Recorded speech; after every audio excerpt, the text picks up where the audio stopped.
Mari kita bersama-sama kita berdoa. Ya Tuhan, jadikanlah hidup kami hidup yang berkenan di hadapan-Mu. Dan kami tahu ya Tuhan, hidup yang berkenan di hadapan-Mu bukanlah tentang seberapa banyak milik yang kami miliki di dunia ini. Tetapi ya Tuhan, tentang bagaimana jalan hidup kami dengan segala apa yang kami miliki sesuai dengan kehendak-Mu dan rencana-Mu. Sebentar lagi ya Tuhan, firman-Mu akan kami baca dan akan kami renungkan. Mampukan kami untuk bisa memahami kebenaran firman-Mu. Urapi hamba-Mu yang penuh kelemahan kekurangan, mampukan untuk bisa menguraikan kebenaran firman-Mu dengan jelas. Berbicaralah Tuhan, kami anak-anak-Mu siap untuk mendengarkannya. Demi nama Tuhan kami Yesus Kristus kami berdoa. Amin. Silakan duduk saudara sekalian. Senang bisa bersama-sama beribadah dengan saudara sekalian. Saudara, hari ini saya diminta untuk menguraikan satu tema, yaitu tentang tantangan kesetiaan yang berkaitan dengan trust issue.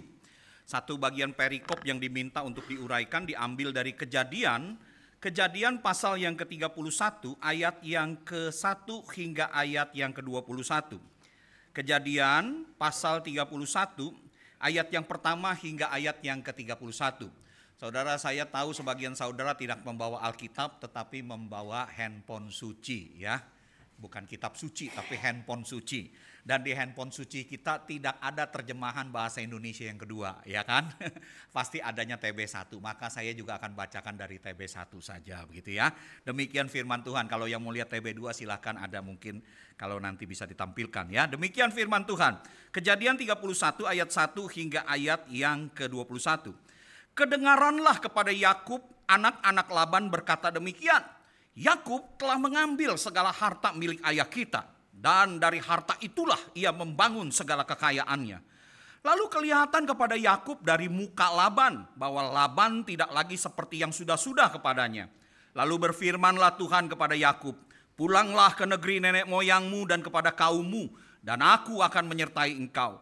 Sesudah itu Yakub menyuruh memanggil Rahel dan Lea untuk datang ke padang, ke tempat kambing dombanya. Lalu ia berkata kepada mereka, telah kulihat dari muka ayahmu bahwa ia tidak lagi seperti yang sudah-sudah kepadaku, tetapi Allah ayahku menyertai aku. Juga kamu sendiri tahu bahwa aku telah bekerja sekuat-kuatku pada ayahmu, tetapi ayahmu telah berlaku curang kepadaku dan telah 10 kali mengubah upahku. Tetapi Allah tidak membiarkan dia berbuat jahat kepadaku. Apabila ia berkata yang berbintik-bintiklah akan menjadi upahmu, maka segala kambing domba itu beroleh anak yang berbintik-bintik. Dan apabila ia berkata yang bercoreng-corenglah akan menjadi upahmu, maka segala kambing domba itu beroleh anak yang bercoreng-coreng. Demikianlah Allah mengambil ternak ayahmu dan memberikannya kepadaku. Pada suatu kali pada masa kambing domba itu suka berkelamin, maka aku bermimpi dan melihat bahwa jantan-jantan yang menjantani kambing domba itu bercoreng-coreng, berbintik-bintik dan berbelang-belang. Dan malaikat Allah berfirman kepadaku dalam mimpi itu, Yakub. Jawabku, ya Tuhan. Lalu ia berfirman, angkatlah mukamu dan lihatlah bahwa segala jantan yang menjantani kambing domba itu bercoreng-coreng, berbintik-bintik dan berbelang-belang. Sebab telah kulihat semua yang dilakukan oleh Laban itu kepadamu. Akulah Allah yang di Betel itu, di mana engkau mengurapi tugu dan di mana engkau bernasar kepadaku. Maka sekarang bersiaplah engkau, pergilah dari negeri ini dan pulanglah ke negeri sanak saudaramu. Lalu Rahel dan Lea menjawab Yakub katanya, bukankah tidak ada lagi bagian atau warisan kami dalam rumah ayah kami? Bukankah kami ini dianggapnya sebagai orang asing karena ia telah menjual kami? Juga bagian kami telah dihabiskannya sama sekali. Tetapi segala kekayaan yang telah diambil Allah dari ayah kami adalah milik kami dan anak-anak kami.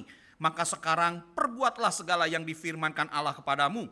Lalu bersiaplah Yakub, dinaikkannya anak-anaknya dan istri-istrinya ke atas unta. Digiringnya seluruh ternaknya dan segala apa yang telah diperolehnya, yaitu ternak kepunyaannya yang telah diperolehnya di Padan Aram. Dengan maksud pergi kepada Ishak ayahnya ke tanah Kanaan. Adapun Laban telah pergi menggunting bulu domba-dombanya. Ketika itulah Rahel mencuri terafim ayahnya. Dan Yakub mengakali Laban, orang Aram itu, dengan tidak memberitahukan kepadanya bahwa ia mau lari. Demikianlah ia lari dengan segala harta miliknya. Ia berangkat menyeberangi sungai Efrat dan berjalan menuju pegunungan Gilead. Saudara yang terkasih di dalam Tuhan, di zaman sekarang kita sering mendengar istilah yang namanya trust issue atau masalah kepercayaan. Apa itu sesungguhnya trust issue, saudara sekalian ya?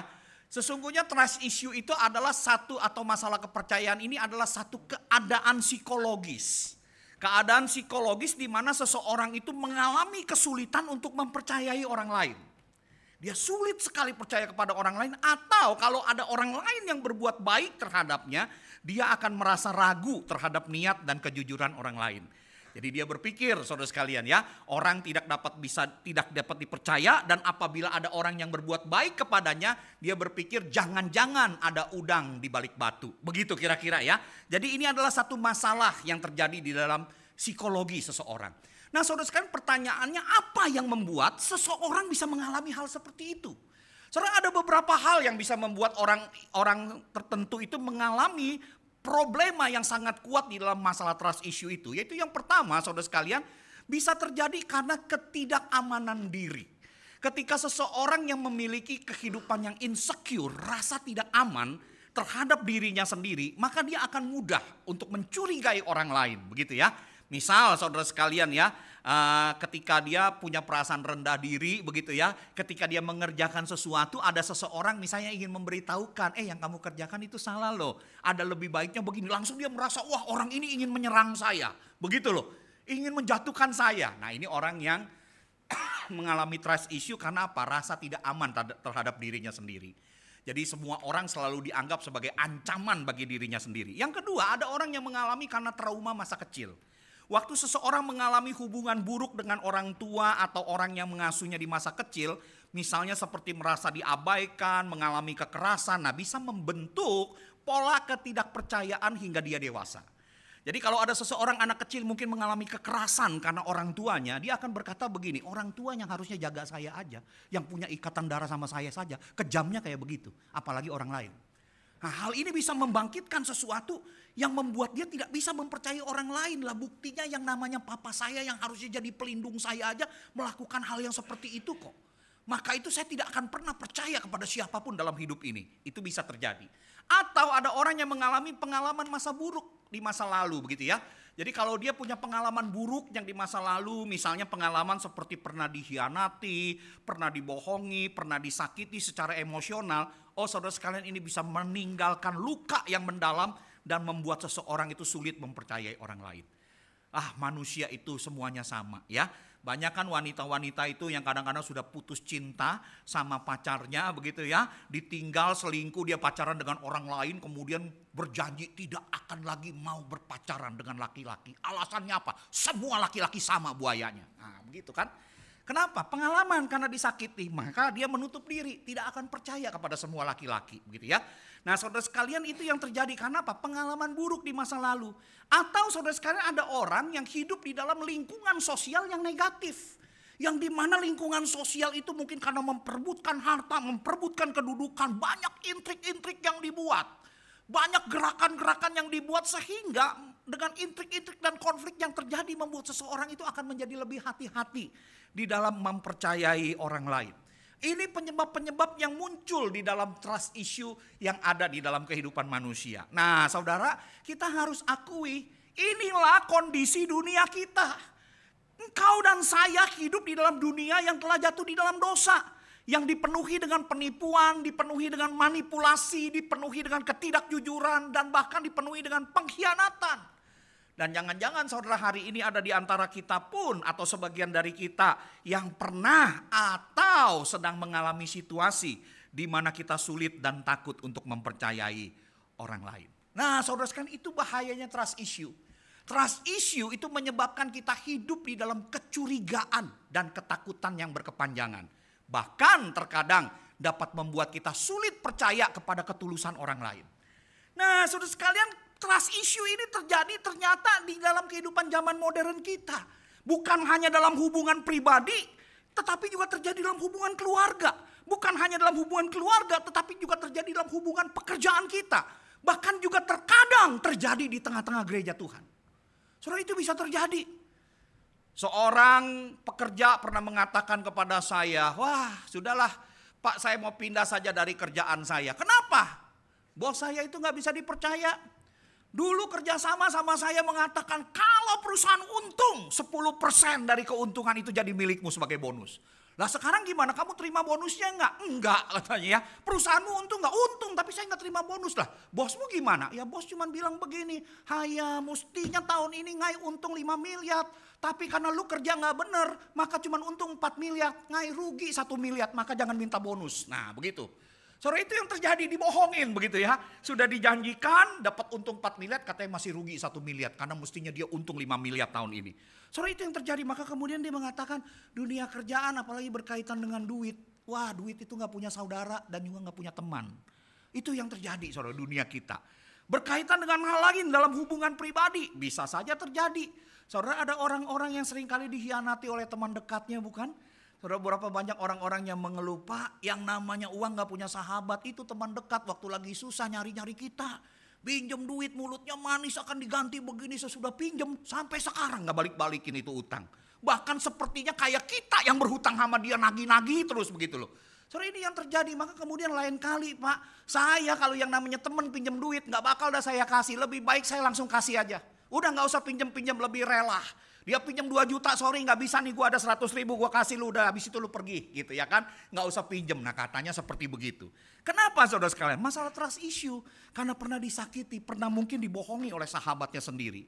Saudara, bagaimana dengan gereja? Hamba Tuhan bisa gak mengalami seperti itu? Bisa. Saudara sekalian, hamba Tuhan di tengah gereja, jemaatnya gak selalu miskin, betul gak? Ada yang miskin, ada yang kaya, ya kan? Sebagai hamba Tuhan yang baik, dia harus bisa baik dengan yang miskin maupun bisa harus baik dengan yang kaya. Yang miskin sebagai hamba Tuhan dia harus gembalakan, dia harus ajarkan untuk dia bersandar kepada Tuhan, bekerja dengan apa yang ia miliki dan jangan memiliki mental peminta-minta. Saudara, itu harus diajarkan di tengah jemaat. Tetapi kepada yang kaya hamba Tuhan juga harus dekat. Supaya apa? Supaya bisa mengajar jemaat ini ketika dia mengalami kelimpahan dan kekayaan, dia punya hati yang pemurah. Sehingga dia bisa menggunakan kekayaan itu bagi pekerjaan Tuhan dan menolong orang lain. Supaya jangan sampai kita punya jemaat-jemaat yang kaya itu, mereka itu kaya dalam segala anugerah Tuhan di bumi ini, tetapi mati miskin di dalam berkat Tuhan yang menyertai kekekalan. Saudara, jangan sampai itu terjadi, mesti diajarin. Tapi ada pendeta-pendeta hamba-hamba Tuhan yang pernah ngomong sama saya, Pak, kalau saya jadi pendeta, saya gak mau dekat dengan jemaat yang kaya. Kalau kita dekat dengan jemaat yang kaya artinya kita sudah dibeli sama dia. Saudara, saya bilang, siapa sih? Siapa yang seperti itu? Gak selalu jemaat yang kaya seperti itu, bukan? Kadang-kadang mereka ingin berbagi dengan tulus dan kamu terlalu merendahkan dirimu. Kalau hanya dengan pemberian kue dan lain sebagainya, kamu dianggap sudah dibeli sama jemaat. Begitu loh. Ada yang seperti itu saudara sekalian. Nah, ketika orang itu punya rasa trust issue yang seperti itu, problem, tidak mau dekat dengan yang kaya karena nanti jadi hamba Tuhan dibeli. Waktu dia lihat temannya itu dekat dengan orang kaya, dia akan mengatakan, tuh hamba Tuhan yang sudah dibeli sama jemaat. Saudara, celaka saudara sekalian. Jadi ini adalah satu masalah yang terjadi dalam kehidupan kita. Apalagi kita yang hidup di dalam jemaat modern masa kini. Saudara sekalian, kita hidup di dalam perkembangan teknologi yang luar biasa, di mana media sosial itu menjadi sesuatu yang menyelimuti kehidupan kita. Dan harus kita akui, sebuah kebohongan yang dilakukan secara terus-menerus, diberitakan terus-menerus sebagai sebuah kebenaran, itu akan menjadi sebuah kebenaran dalam pikiran banyak orang. Dan banyak sekali dilakukan hal-hal seperti itu dalam media sosial seperti itu. Maka itu tidak heran. Di zaman seperti ini banyak orang yang mengatakan kalau engkau mau hidup dengan baik, andalkan dirimu sendiri. Berdiri di atas kakimu sendiri. Jangan pikirkan orang lain, percaya pada dirimu sendiri saja. Saudara, apakah benar seorang Kristen yang hidup di tengah-tengah dunia seperti itu harus hidup mengandalkan dirinya sendiri? Saudara sekalian, hari ini kita bisa melihat bahwa ternyata problem trust issue itu bukan satu problem yang terjadi pada masa kita sekarang. Pada masa lalu di zaman dahulu pun itu sudah terjadi. Khususnya di dalam bagian firman Tuhan yang kita lihat. Kisah dari kehidupan seorang yang bernama Yakub yang mengalami trust issue. Dan kita baca kisahnya dalam Kejadian 31 ini. Saudara sekarang dalam Kejadian 31 ini kita melihat bagaimana hubungan Yakub dengan Laban mertuanya itu mengalami ketegangan. Saudara, Yakub sebenarnya adalah menantu yang baik bagi Laban. Yakub telah melayani Laban selama bertahun-tahun. Dan melalui usaha Yakub, Tuhan memberkati Laban dengan kekayaan yang melimpah.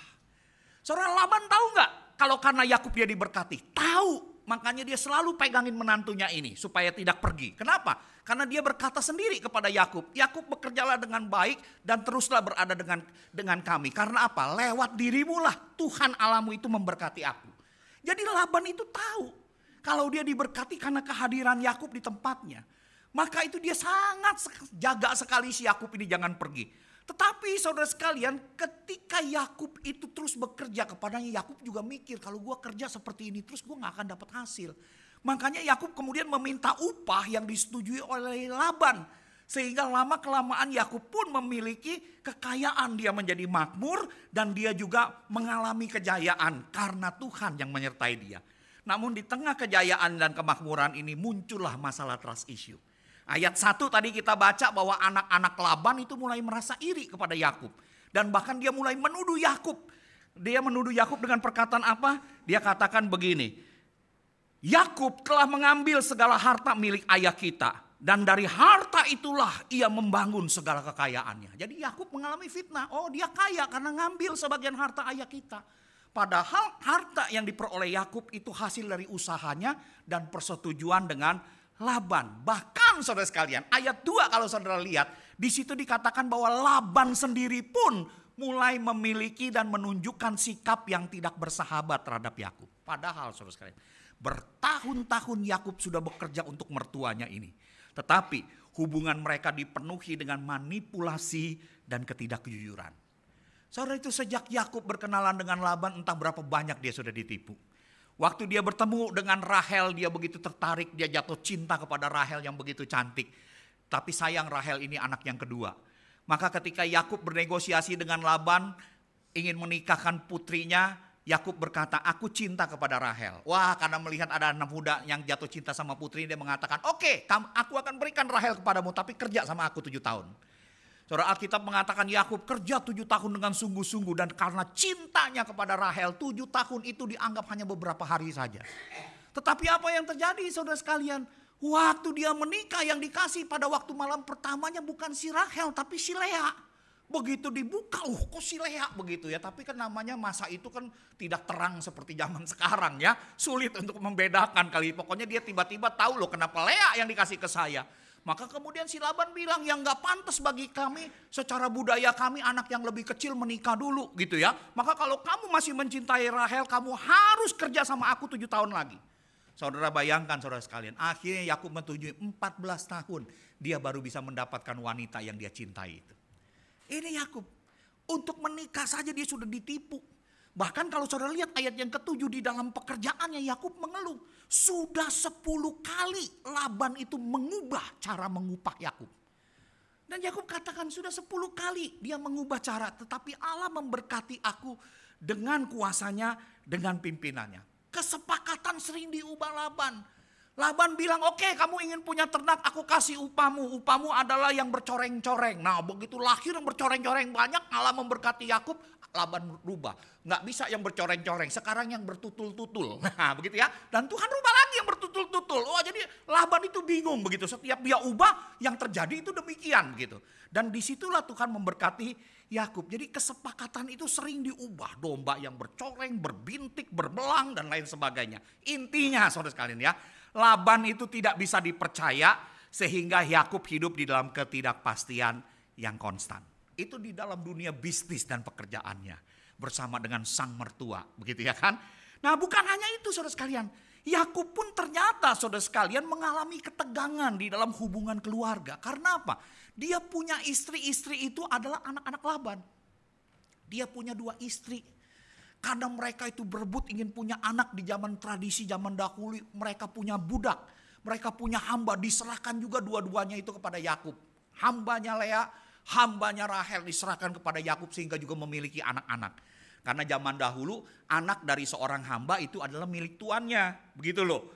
Maka kemudian dia punya anak-anak. Jadi Yakub secara prinsip punya 2 istri, punya 2 gundik juga gitu kira-kira begitu loh ya. Jadi 4 orang yang jadi. Nah saudara sekalian, Yakub ini pusing karena apa? Rahel sama Lea ini juga gak cocok. Seringkali tengkar. Jadi seringkali bikin masalah dan lain sebagainya begitu loh. Memperebutkan kondisi si Yakub. Kalau Yakub satu waktu misalnya melakukan tindakan yang kurang sepakat, mungkin mereka akan bertengkar begitu ya.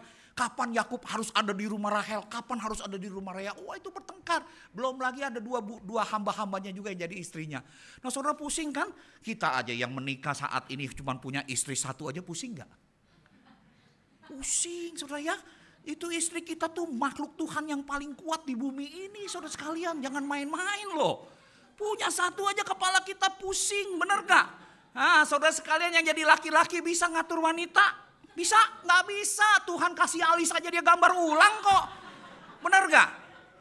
Kita gak bisa ngatur. Bayangin Yakub punya seperti begitu. Laki-laki memang seperti itu. Makanya banyak laki-laki ibu-ibu yang mengeluh loh ya. Kita jadi laki-laki pak gak pernah dewasa. Dari kecil kita diomelin mama. Dari muda sampai tua kita diomelin istri katanya gitu ya. Jadi kita tuh gak pernah dewasa begitu ya. Nah, bagaimana si Yakub ya? Apalagi kalau istri yang suka ngegerus kita bukan ngurus kita. Waduh, kasihan itu laki-laki sampai ada lagunya. Bener gak? Itu lihat suamimu makin kurus, bukan diurus malah digerus. Katanya gitu ya kan. Ini itu salah terus menerus, lama-lama suami pengen jus racun tikus. Gile bener begitu ya, udah mati aja dah begitu. Saudara sekalian ya, ini yang terjadi. Yakub punya 4 saudara sekalian. Pusing pala dia. Dia sendiri mengalami satu masalah di tengah-tengah keluarganya. Ini membuat Yakub itu merasa sulit dan merasa aman. Sulit merasa aman juga di dalam kehidupan orang-orang sekitarnya. Bahkan keluarganya sendiri. Nah, masalah kepercayaan ini membuat Yakub hidup dalam keadaan yang gelisah. Saudara, dia tahu bahwa dia tidak bisa terus-menerus mempercayai Laban mertuanya. Tetapi di sisi lain dia juga khawatir akan konsekuensinya jika dia meninggalkan Laban itu secara terbuka. Yakub ada di tengah-tengah kesulitan. Ada di tengah-tengah keputusasaan karena tampaknya segala pilihannya itu membawa resiko yang besar. Namun saudara sekalian, di tengah segala keraguannya, Alkitab mengatakan Yakub tidak sendiri. Di tengah segala keraguannya Allah melihat Yakub dan bahkan berbicara kepadanya serta menunjukkan jalan keluar dari situasi yang penuh dengan ketidakpercayaan ini. Allah berfirman kepadanya. Lewat mimpinya Allah berkata, pulang kembali ke rumah sanak saudaramu. Artinya apa saudara sekalian? Allah yang ada di Betel itu tidak pernah meninggalkan Yakub sendirian. Dalam segala pergumulan yang dialami Yakub, Allah itu melihat segala tingkah lakunya Laban. Jadi artinya dia tidak sendirian. Nah saudara sekalian, begitu juga dengan kita. Di dalam situasi penuh resiko, percayalah bahwa engkau dan saya pun tidak pernah sendirian. Kita memiliki Allah yang selalu melihat dan akan menunjukkan jalan keluar di dalam kehidupan kita. Ketika kita terjepit dalam situasi yang sama seperti Yakub, ingat bahwa engkau juga memiliki Tuhan yang sama seperti yang disembah oleh Yakub. Dia adalah Allah yang tidak pernah membiarkan orang-orang yang dikasihinya berjalan sendirian. Dia adalah sang gembala yang baik, yang sekalipun kita berjalan di dalam lembah bayang-bayang maut, tongkat dan gadanya itu akan selalu mengawal kita. Itu Tuhan kita. Tuhan yang juga dimiliki oleh Yakub. Maka hari ini kalau engkau mungkin mengalami satu situasi yang sama, percaya engkau tidak sendiri. Nah, kalau kita tidak sendiri, sama seperti Yakub di mana Allah melihat dan menyertainya, apa yang harus kita lakukan? Saudara, saya melihat saudara sekalian di tengah-tengah krisis yang seperti itu, Yakub tidak mengambil langkah sembarangan. Dia tidak bertindak hanya berdasarkan emosinya saja. Tetapi kalau saya lihat saudara sekalian, dia memiliki 2 tindakan yang dia lakukan. Yaitu yang pertama, dia mengandalkan Tuhan. Dia mengandalkan Tuhannya. Saudara, di dalam situasi di mana Yakub sulit mempercayai orang-orang di sekitarnya, Tuhan datang dengan sebuah penyelesaian yang jelas. Ayat 3 di situ Tuhan berfirman kepada Yakub, pulanglah ke negeri nenek moyangmu dan kepada sanak saudaramu, aku akan menyertai engkau. Nah masalahnya Tuhan kita tuh seringkali begitu. Kalau berfirman cuma sepotong, berangkat aku menyertai engkau. Dia tidak memberikan kan step-stepnya harus ngapain kan, betul gak? Ya kan? Itu yang terjadi begitu loh. Tuhan kita seringkali caranya begitu. Dia hanya memberikan pulang ke tempat di mana engkau lahir, ke tempat sanak saudaramu, aku akan menyertai engkau. Dan ini saudara sekalian bukan jalan yang mudah buat Yakub. Kalau ini Yakub tahu jalan yang mudah, dia mungkin dengan gampang dia bisa taat. Betul, Tuhan menyuruh aku itu keluar, lari dari Laban, meninggalkan Laban, itu mungkin aku percaya Tuhan akan memimpin. Tetapi masalahnya Tuhan menyuruh aku bukan ke satu tempat yang netral. Tuhan menyuruh aku kembali ke tempat di mana sanak saudaraku dan kepada ayahku. Namun di tempat di mana aku meninggalkan tempat itu dahulu, Yakub pun tahu di situ ada seorang yang namanya Esau yang sakit hati kepadanya. Seorang gagah perkasa yang memiliki tentara yang kuat, kaum yang kuat, karena dia adalah seorang petarung, seorang pengembara, seorang pejuang, dan bahkan seringkali mengembara di ladang. Dia harus berhadapan dengan kakaknya yang dia pernah khianati dan pernah berjanji ingin membunuh dia. Jadi saudara sekalian, ini terjepit loh. Tinggalkan Laban, masuk ke tempat kakaknya. Seakan-akan keluar dari kandang macan, masuk ke kandang buaya. Kan begitu saudara sekalian. Ini yang terjadi pada Yakub, bukan jalan yang mudah. Ada resiko yang menyertai dia. Namun saudara sekalian, Yakub percaya apa yang Tuhan firmankan itu merupakan sumber harapan bagi dirinya. Yang dimana hari itu dia sedang berjuang di dalam hubungan yang penuh dengan ketidakpastian. Yakub percaya bahwa ia memiliki Tuhan yang setia. Yaitu Tuhan yang telah berjanji yang akan menyertainya. Saudara, ini yang diimani oleh Yakub. Saudara, disinilah letak kunci untuk mengatasi masalah kepercayaan. Kita memang tidak harus bergantung pada orang-orang di sekitar kita. Tetapi kita dapat menaruh kepercayaan penuh kepada Tuhan yang setia. Sama seperti Yakub. Bahkan Tuhan juga mengingatkan Yakub bahwa ia sudah melihat semua penderitaannya. Dan bahwa dia adalah Tuhan yang memberkati Yakub dengan kekayaan. Meskipun Laban mencoba menipunya. Laban ubah cara mengupah Yakub. Tuhan ubah domba-domba yang lahir. Sesuai dengan apa yang Laban katakan. Saudara, Tuhan tunjukkan semuanya. Jadi saudara sekalian, Tuhan menunjukkan bahwa di tengah ketidakadilan dan ketidakpercayaan yang Yakub alami, Tuhan itu adalah pemelihara yang memelihara dan memberkati hidup Yakub. Melalui panggilan Tuhan ini Yakub belajar untuk apa? Untuk menaruh kepercayaannya bukan pada manusia yang mudah berubah dan sering mengecewakan, tetapi pada Tuhan yang setia kepada janji-janjinya. Saudara, inilah pelajaran penting bagi kita ketika kita berhadapan dengan masalah kepercayaan. Saat manusia terus mengkhianati kita, hanya Tuhan yang selalu bisa diandalkan dan tidak pernah mengecewakan. Saudara, kalau kita melihat di dalam bagian Alkitab, saudara, bukan hanya Yakub yang pernah dikecewakan. Anaknya pun satu waktu saudara akan melihat memiliki kekecewaan yang luar biasa loh. Saya kadang-kadang kalau membayangkan anak Yakub yang namanya Yusuf, itu kasihannya luar biasa. Bayangkan saudara sekalian ya, sebagai seorang remaja dia dijual untuk menjadi budak. Saudara, dijual menjadi budak karena kecemburuan kakak-kakaknya. Kakak-kakak yang memiliki satu darah dengan dia yang adalah anak-anak Yakub juga. Saudara, pada masa itu kalau yang namanya orang dijual jadi budak, nyawanya pun itu tidak berada di dalam tangannya loh. Nyawanya itu ditentukan oleh orang yang membelinya. Jadi kalau orang yang membelinya mengatakan kamu mati, dibelah, dipenggal, nggak ada hukum yang bisa melindungi dia. Itu saat itu jadi budak, apalagi menjadi budak di tempat yang jauh. Wah, saudara sekalian, itu masa depan itu gelap luar biasa. Tetapi saudara sekalian, orang yang bernama Yusuf, yang pernah mendapat janji bahwa saudara-saudaranya akan sujud menyembah kepadanya. Itu janji Tuhan, Tuhan itu setia. Tuhan mengizinkan dia dijual jadi budak. Tetapi Yusuf itu tetap menaruh kasihnya dan kepercayaannya kepada Tuhan. Sekalipun jadi budak, tidak punya mental budak. Dia kerja sebaik-baiknya di rumah Potifar. Tetapi apa yang dia dapat, saudara sekalian? Ketika Tuhan memberkati dia, dikatakan dia sebagai seorang lelaki yang manis rupanya, elok rupanya. Tante Potifar yang genit tertarik sama Yusuf. Dan kemudian dengan berahi ingin mengajak Yusuf tidur bersama dengannya.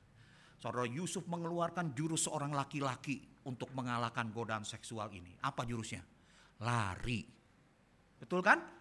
Waktu ditarik sama Tante Potifar, Yusuf ngapain? Lari. Nah, kamu juga kalau digoda yang godaan seksual begitu, lari. Tapi sekali lagi untuk yang di sini saya jelaskan, lari menjauh. Karena banyak laki-laki larinya mendekat. Mana ya Tante Potifar? Nah, gitu saudara sekalian. Hati-hati, lari menjauh. Itu Yusuf. Dia lari menjauh saudara sekalian. Tapi apa yang terjadi ketika dia mempertahankan hidup yang suci di hadapan Tuhan? Difitnah. Sudah kerja baik-baik menjadi penguasa di rumahnya Potifar. Hanya engkau istrinya yang tidak ada di bawah kendaliku. Masuk penjara, difitnah. Betul gak? Tetapi saudara sekalian, Kalau Tuhan beserta, sekalipun penjara tempat yang mengerikan, tapi bagi Tuhan menjadi pintu masuk bagi Yusuf untuk duduk sebagai orang kedua di Mesir. Amin. Kasih tepuk tangan dong buat Tuhan kita. Itu Tuhan kita, saudara sekalian. Maka itu saudara sekalian, andalkan Tuhan dalam segala situasi. Saudara, saat ini kalau manusia itu sulit dipercaya, penuh tipu muslihat, dapat menikahmu dari belakang, bawa di dalam doa pribadimu secara serius. Tuhan, pimpin aku menghadapi orang seperti ini, tunjukkan jalanmu kepada aku mengandalkan Engkau. Saudara, saya mau katakan, kalau engkau sedang mengalami hal seperti itu, ingat, engkau memiliki Allah yang maha hadir. Allah yang hadir dalam kehidupan Yakub itu pun hadir dalam hidupmu. Dan kalau dia itu adalah Allah yang maha hadir, artinya saudara sekalian, sebelum masa depan itu terjadi pada dirimu, dia sudah hadir di sana. Maka sekalipun manusia bisa melakukan tipu muslihat, tangan Tuhan bisa menggiring kita tetap untuk mencapai rancangan damai sejahteranya yang terjadi bagi masa depan kita. Amin. Saudara, itu Tuhan kita. Maka andalkan Tuhan di dalam kehidupan kita. Engkau tidak akan kecewa. Jangan andalkan dirimu sendiri. Itu cara dunia. Cara kita dipanggil untuk mengandalkan Tuhan. Saudara, yang kedua apa yang dilakukan oleh Yakub? Saudara, namanya kita mengandalkan Tuhan bukan berarti 100% udah pasrah bongkok sama Tuhan. Begitu ya. Terus kita jalani hidup kita aja sembarangan. Enggak, saudara ya. Sebagai anak-anak Tuhan kita juga punya tanggung jawab. Tanggung jawab kita adalah apa? Memikirkan untuk mengambil langkah yang bijaksana. Nah, ini yang dilakukan oleh Yakub. Keputusan Yakub untuk pergi meskipun hubungan dengan Laban telah retak, Yakub tidak bertindak gegabah. Dia pikirkan dengan baik-baik. Dia ambil keputusan untuk pergi secara bijaksana. Caranya gimana? Yang pertama-tama dia panggil kedua istrinya. Dia berbicara tentang apa yang Tuhan firmankan kepadanya. Dia sharing kepada istrinya. Ini loh yang Tuhan tunjukkan. Bahwa engkau sendiri kan tahu ya, papa mertua atau papamu ini itu bertindak tidak baik terhadap saya. Dia berlaku curang, mengubah 10 kali cara mengupah saya, tapi saya sudah kerja sebaik-baiknya dengan dia. Dan hari ini sikapnya pun telah berubah kepadaku. Dan Tuhan berfirman dalam kondisi seperti ini, menyuruh aku untuk kembali ke rumah Bapakku, tempat di mana aku pernah meninggalkan sanak saudaraku itu. Saudara, dia sharing. Saudara, ini menunjukkan apa saudara sekalian? Ini menunjukkan pentingnya komunikasi yang terbuka dan jujur dengan orang-orang terdekat yang terdampak langsung dalam mengatasi masalah trust issue ini. Khususnya siapa saudara sekalian? Pasangan kita. Saudara, maka itu saudara sekalian, kalau ada sebuah masalah yang berkaitan dengan trust issue dan kemudian kita juga harus mengambil keputusan, sikap, tindakan, berbicaralah. Komunikasikanlah dengan orang yang paling terdampak, yaitu siapa? Pasangan hidup kita. Berbicara, diskusikan secara terbuka. Mohon pimpinan Tuhan, apa yang Tuhan mulai tunjukkan kepada kita, kita sharingkan. Nah, maka itu saudara sekalian, sesudah hal ini terjadi, Yakub kemudian mendapatkan dukungan dari istrinya. Dia dapat dukungan itu, maka kemudian Yakub melakukan tindakan, yaitu pergi dari rumah Laban secara diam-diam. Saudara, ini mungkin saudara terlihat seperti satu tindakan kurang berani. Tetapi saya percaya Yakub mengerti kondisinya. Dia tahu kalau dia melakukan kepergiannya itu secara terbuka, Laban mungkin akan menahan dia dan mungkin juga akan melakukan hal-hal tertentu yang bisa membahayakan keluarganya. Maka saudara sekalian, Yakub bertindak bijaksana untuk melindungi keluarganya. Tetapi pada saat yang sama, sikap bijaksana yang dia ambil, dia gantungkan di dalam doanya itu kepada Tuhan. Saudara, itu yang Yakub lakukan. Nah, begitu juga saudara sekalian, dia tahu. Kalau saudara membaca terus, ya saudara sekalian ya, saudara bisa melihat Yakub itu ketika dia berhadapan dengan satu masalah, dia bersikap bijaksana. Waktu dia tinggalkan Laban, dia tinggalkan dengan diam-diam. Sampai akhirnya kemudian dia dikejar dan kemudian akhirnya Laban mengizinkan Yakub akhirnya untuk pergi. Tetapi tidak berhenti sampai di situ. Dia juga harus memikirkan hal yang bijaksana, karena sesudah dia lepas dari Laban, dia harus menghadapi Esau. Saudara sekalian, maka dengan demikian saudara sekalian, apa yang dilakukan Yakub, kalau saudara membaca terus pasal 32, pasal 33, Yakub lakukan dengan bijaksana. Dia tahu kakaknya itu menyimpan amarah yang kuat kepadanya, tapi dia tidak mengerti amarah itu sudah surut atau belum.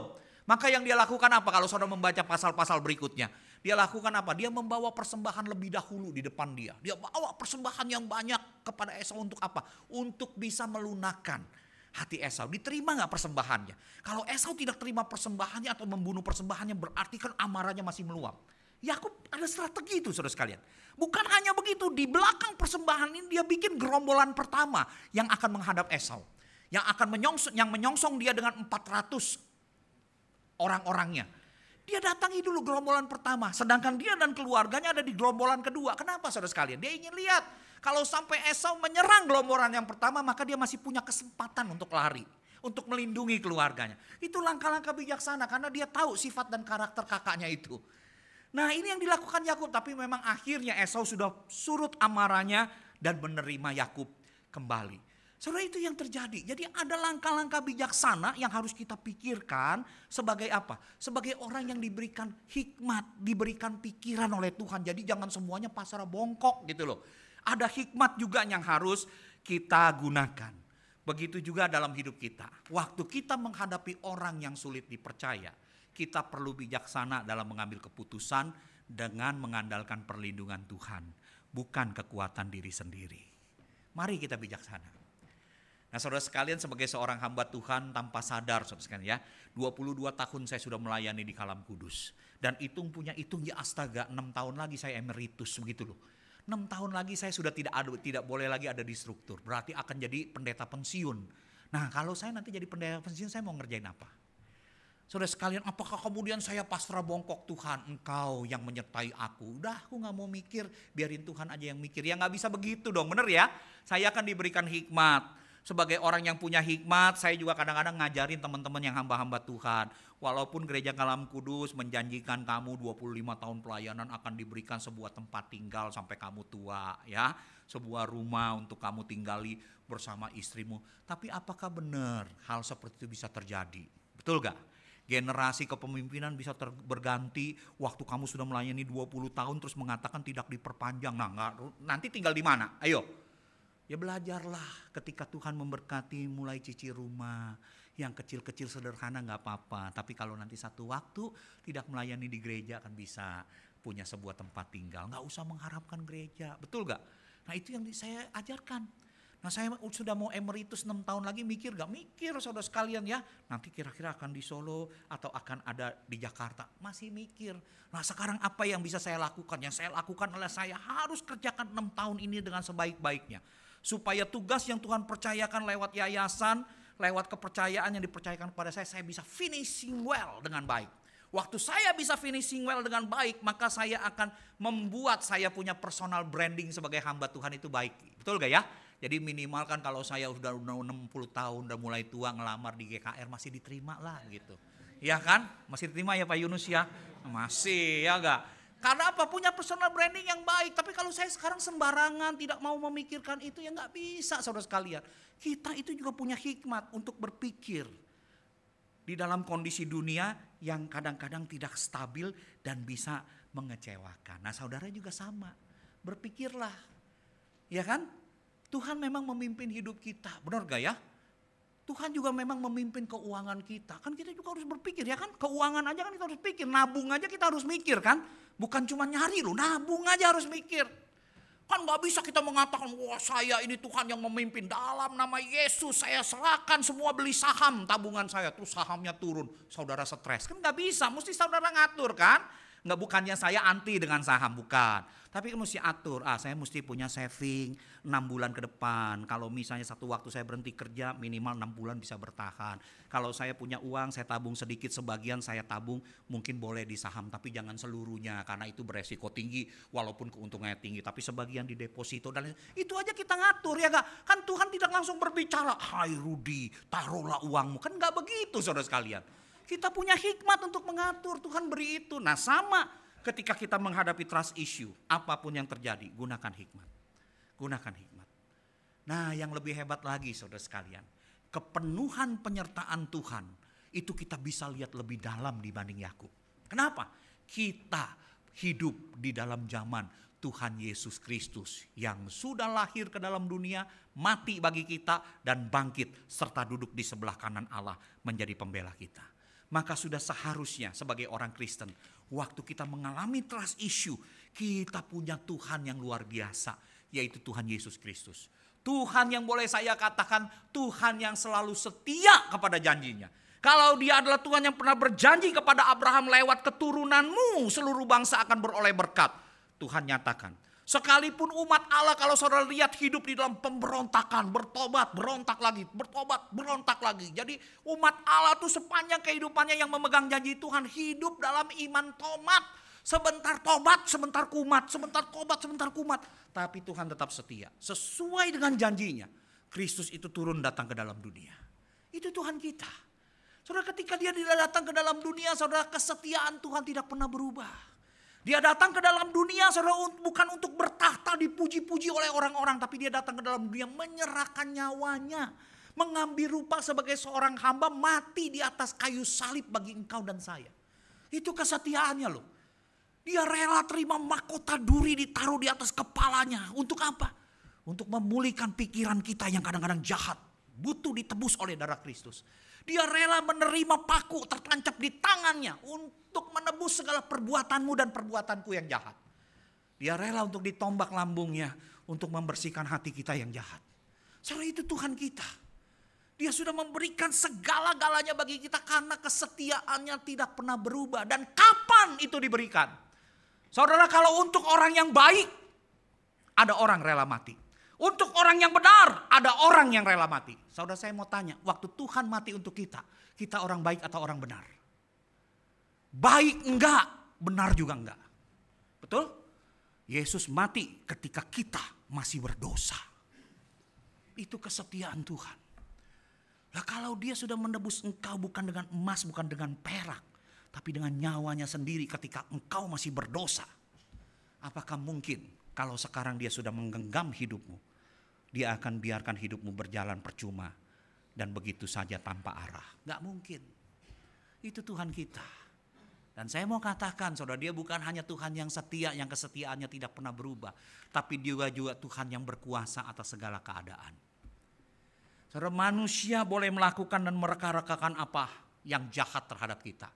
Tapi Alkitab berkata Tuhan kita adalah Tuhan yang turut bekerja di dalam segala sesuatu untuk mendatangkan kebaikan bagi orang-orang yang mengasihi Dia.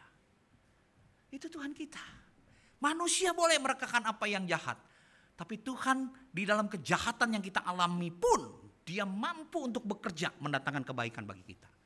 Bahkan kadang-kadang saudara sekalian, Tuhan izinkan kita mengalami kejahatan manusia. Semata-mata kadang-kadang Dia izinkan beberapa waktu itu terjadi untuk apa? Membentuk iman kita. Supaya kita makin memiliki iman yang berpegang teguh kepada dirinya. Itu Tuhan kita, saudara. Dia Tuhan yang turut bekerja dalam segala sesuatu mendatangkan kebaikan bagi kita. Bahkan saudara sekalian, kalau kita melihat Tuhan kita Yesus Kristus, Dia Tuhan yang berkuasa. Alam saja ada di dalam perintahnya. Apalagi keadaan kita. Saudara masih ingat? Tuhan Yesus pernah satu waktu di dalam kondisi yang tenang bawa murid-muridnya untuk pergi berlayar. Dia tahu, dia yang membawa murid-murid ini. Dia tahu Tuhan yang maha hadir bahwa di tengah akan ada badai. Tapi di tengah badai seperti itu Tuhan dikatakan tidur di buritan. Murid-murid ketakutan berkata, Tuhan, apakah engkau tidak peduli kalau kita ini binasa? Saudara, ketika Yesus dibangunkan, apa yang Yesus lakukan? Dia cukup berdiri dan bersabda, diam dan tenanglah. Saudara, badai, laut, tenang. Sampai orang-orang itu berkata, siapa orang ini? Sampai laut dan badai pun taat kepadanya. Saudara sekalian, kalau dunia itu ada dalam genggamannya, saudara, hidupmu dan hidupku terlalu kecil untuk Dia atur mencapai rancangan damai sejahteranya. Dia Tuhan yang berkuasa. Kalau Dia bersabda, saudara, seketika itu juga apa yang Dia inginkan terjadi. Saudara, seorang wanita yang tersungkur di kakinya meminta supaya anaknya yang kerasukan setan itu disembuhkan karena sangat menderita. Saudara, Tuhan lakukan, didiamkan, ditekan sampai dihina. Tidak layak memberikan roti yang harusnya diberikan kepada anak-anak itu kepada anjing. Saudara, wanita ini terus bersungkur di kaki Tuhan sambil berkata, ya Tuhan, anjing pun mengharapkan remah-remah roti yang jatuh dari meja tuannya. Saudara, Alkitab mengatakan waktu Yesus melihat iman wanita itu, Yesus berkata, ibu, besar imanmu, jadilah seturut apa yang kau kehendaki. Dan saat itu juga anaknya sembuh. Tuhan kita itu Tuhan yang berkuasa. Maka itu saudara sekalian, apapun yang manusia itu rancangkan, saudara, saya harus akui, Di satu sisi trust issue itu sering menjadi sesuatu yang dapat menyesakkan diri kita. Waktu kita dikhianati, ditikam dari belakang. Tetapi saudara sekalian, saya mau katakan tangan Tuhan seringkali menjadikan itu sebagai sarana untuk membentuk iman kita. Dan saya mau katakan, di tangan Tuhan yang berkuasa, saudara sekalian, terlalu mudah bagi Tuhan untuk mengubah keadaanmu dan keadaanku apabila Tuhan sudah selesai membentuk imanmu dan imanku untuk satu situasi tertentu. Khususnya di dalam mungkin pengkhianatan yang kita alami. Jadi saudara sekalian, hari ini jangan khawatir. Hai Rudi, kalau engkau dikhianati oleh seseorang, ditikam oleh seseorang, percayalah. Kalau Tuhan sudah selesai membentuk imanmu, terlalu mudah bagi Tuhan mengubah keadaanmu. Hai Tika, kalau satu waktu engkau dikhianati oleh seseorang, ingat. Terlalu mudah bagi Tuhan untuk mengubah keadaanmu apabila dia sudah selesai membentuk imanmu. Termasuk juga seluruh jemaat GKR Lukong. Kalau hari ini engkau alami itu, saya mau katakan betul itu menyesakkan dirimu. Tapi percayalah, kalau Tuhan sesuai dengan waktunya dia sudah selesai membentuk imanmu. Terlalu mudah bagi Tuhan untuk mengubah keadaanmu. Dia cukup bersabda, diam, tenanglah. Badai topan taat padanya. Dia cukup berkata, jadilah sesuai dengan kehendak imanmu. Seorang itu bisa disembuhkan. Saudara, itu Tuhan kita. Tuhan kita. Maka itu saudara sekalian, sebagai orang Kristen, di tengah kondisi trust issue yang seringkali menyelimuti hidup kita. Kita dipanggil untuk melepaskan kecurigaan dan ketidakpercayaan kita kepada sesama. Dan menggantikannya dengan iman kepada Tuhan. Saudara, ini bukan berarti bahwa kita harus buta dengan realitas ketidakjujuran di dunia ini. Bukan. Tetapi saudara sekalian, kita tidak perlu hidup dalam ketakutan dan kecurigaan. Karena apa? Karena kita punya Tuhan yang memegang kendali atas hidup kita. Ketika Tuhan jadi pembela kita, maka percayalah di tengah segala tipu muslihat manusia pun Tuhan sanggup mewujudkan rancangan damai sejahteranya bagi kita. Saudara, hari ini firman Tuhan lewat kisah Yakub kita diingatkan. Kita diperlihatkan bagaimana Allah bekerja untuk menyembuhkan dan memulihkan masalah kepercayaan yang dihadapi umatnya ini. Dan bagaimana kita bisa menaruh kepercayaan penuh kepada Tuhan kita Yesus Kristus. Saudara, di zaman sekarang di mana trust issue menjadi masalah yang begitu nyata, kita diundang untuk menaruh kepercayaan kita sepenuhnya pada Tuhan di dalam Tuhan kita Yesus Kristus. Saudara, meskipun manusia mungkin bisa mengecewakan kita, percayalah. Yesus Kristus adalah sumber kepercayaan yang tidak akan pernah mengecewakan kita. Kepercayaan Kristus inilah, kepercayaan kepada Kristus inilah adalah dasar yang kokoh untuk kita mengatasi masalah kepercayaan dengan orang lain. Ketika kita merasa sulit untuk mempercayai orang lain, kita dapat datang kepada Yesus Kristus Tuhan kita yang tidak pernah mengecewakan kita. Di dalam Dia, saudara-saudara, percayalah, kita akan menemukan kasih yang tidak pernah berubah, kita akan menemukan kesetiaan yang tidak pernah goyah, kita akan menemukan pengharapan yang kekal. Manusia boleh banyak orang yang ingin menarik kita jatuh ke bawah. Tapi kalau Tuhan yang memegang kita, Tuhan yang jadi pembela kita, Tuhan sanggup membawa kita naik ke atas gunungnya yang kudus untuk menyatakan damai sejahteranya terjadi pada hidupmu dan hidupku. Mari kita sama-sama kita berdoa. Saudara, mari kita berdoa secara pribadi di hadapan Tuhan. Apabila engkau mungkin mengalami pengkhianatan, ampuni orang yang mengkhianatimu. Serahkan kepada Tuhan. Dan dengan segala rencana-rencanamu, mohon hikmat Tuhan untuk membimbing engkau mengambil keputusan-keputusan yang bijaksana. Jangan selalu mencurigai orang lain, percayalah bahwa Tuhan tetap memegang kendali sekalipun ada orang-orang yang berniat jahat. Bahkan sekalipun ada orang-orang yang ingin menarikmu jatuh ke bawah, percayalah Tuhan mampu mengangkat engkau naik ke atas gunungnya yang kudus, menyatakan kemuliaannya dan rancangan damai sejahteranya terjadi pada dirimu. Berdoa secara pribadi.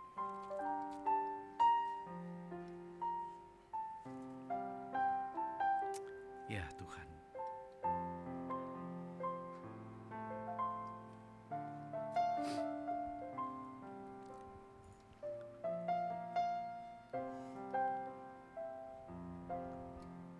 Saudara, ada satu pujian yang mengatakan bahwa kalau Tuhan yang bela, kita akan mampu diangkatnya senantiasa. Pujian ini mungkin baru bagi saudara, tapi biarlah kita belajar naikkan pujian ini sebagai doa kita bersama. Mari kita naikkan pujian ini, Tuhan yang bela. sebagai doa kita bersama di hadapannya, sebagai pengakuan iman kita di hadapannya.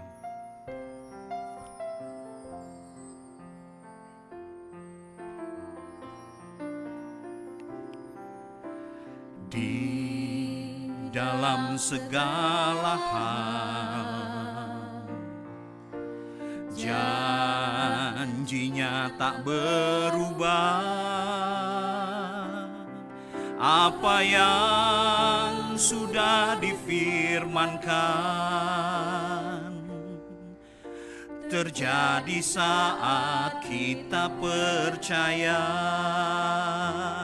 Meskipun 1000 tangan manusia menarikmu jatuh, namun Tuhan yang bela, tangannya sanggup membuatmu naik ke gunung. Percayalah, Tuhan yang bela. Mari kita sama-sama bangkit berdiri. Kita katakan, Tuhan, dalam segala hal janji-Mu tak berubah. Di dalam segala hal, janjinya tak berubah. Ya Tuhan, ini iman kami. Apa yang sudah difirmankan terjadi saat kita percaya. Meskipun 1000 tangan manusia menarikmu jatuh, namun Tuhan yang bela, tangannya sanggup membuatmu naik ke gunung. Percayalah, Tuhan yang bela. Meskipun 1000 tangan manusia menarikmu jatuh, namun Tuhan yang bela, tangannya sanggup membuatmu naik ke gunung. Percayalah, dengan iman sekali lagi kita katakan, meskipun 1000 tangan manusia menarikmu jatuh, namun Tuhan yang bela, tangannya sanggup membuatmu naik ke gunung. Percayalah, Tuhan yang bela. Percayalah, Tuhan yang bela. Percayalah, Tuhan yang bela. Ya Tuhan, itulah iman kami. Kami percaya ya Tuhan, sekalipun manusia dapat merancangkan hal yang jahat, tetapi kalau Engkau yang menjadi pembela kami, Engkau sanggup mengangkat kami untuk mencapai rancangan damai sejahtera-Mu bagi kami. Mungkin kami akan mengalami hal-hal yang menyesakkan ketika Engkau membentuk iman kami lewat pengkhianatan, lewat kejahatan orang lain. Tapi kami percaya sesuai dengan waktu-Mu, apabila Engkau telah selesai membentuk iman kami, terlalu mudah untuk Engkau mengubah keadaan kami. Kami aminkan itu dalam hidup kami ya Tuhan, dan kami menyerahkan segala hidup kami hanya kepadamu, Sang Pembela kami. Demi nama Tuhan kami Yesus Kristus, kami berdoa, kami mengucap syukur. Amin. Silakan duduk saudara sekalian, Tuhan memberkati.